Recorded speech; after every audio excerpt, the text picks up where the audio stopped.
Today we're going to do a lift test comparing the TYM 2515h and a recent trade-in, a Kubota 2501.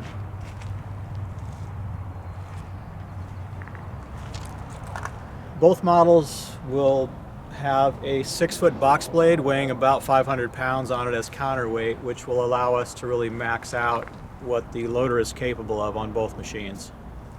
Today we're going to be lifting an 800-pound and a 600-pound block on a set of pallet forks that weigh approximately 500 pounds. So we've got a total weight of 1900.